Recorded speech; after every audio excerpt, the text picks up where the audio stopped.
નમસ્કાર દર્શક મિત્રો, પોલીસ ફોકસ ન્યૂઝ ચેનલમાં આપનું હાર્દિક સ્વાગત છે।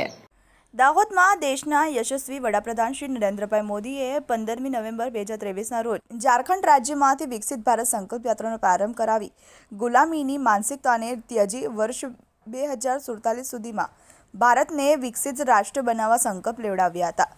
આ સાથે વિશ્વ પ્રસિદ્ધ યાત્રાધામ અંબાજી ખાતેથી ભાઈ બીજના પવિત્ર દિવસે મુખ્યમંત્રી શ્રી ભૂપેન્દ્રભાઈ પટેલે અંબાજી નજીક ચીખલા ખાતેથી રાજ્યપાલ શ્રી આચાર્ય દેવવ્રતની ગરિમાય ઉપસ્થિતિમાં ભગવાન બિરસા મુંડાની જન્મ જયંતિ અંતર્ગત જનજાતીય ગૌરવ દિવસની ઉજવણી અને વિકસિત ભારત સંકલ્પ યાત્રાનો રાજ્યવ્યાપી શુભારંભ કરાવ્યો હતો।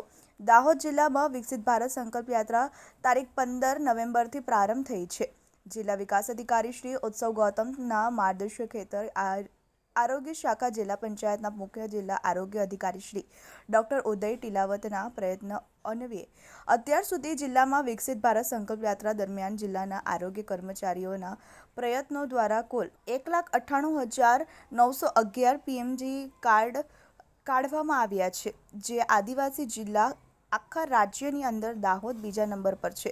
જન સુખાકારી માટે જિલ્લા આરોગ્ય તંત્ર હંમેશા ખડે પગે છે, તેમજ છેવાડાના માનવી સુધી આરોગ્યની તમામ યોજનાઓનો લાભ મળી રહે તે માટે કટિબદ્ધ છે।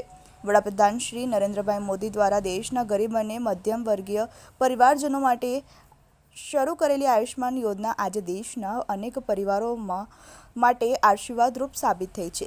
રાજ્યનો કોઈપણ ગરીબ કે મધ્યમ વર્ગીય પરિવાર એકાએક આવી પડેલી આકસ્મિક બીમારી સારવાર ખર્ચના કારણે દેવાદાર ન બને તેની ચિંતા રાજ્ય સરકારે કરીને આયુષ્માન કાર્ડથી મહત્તમ લોકોને લાભાન્વિત કરવાનું સુદૃઢ આયોજન હાથ ધર્યું છે।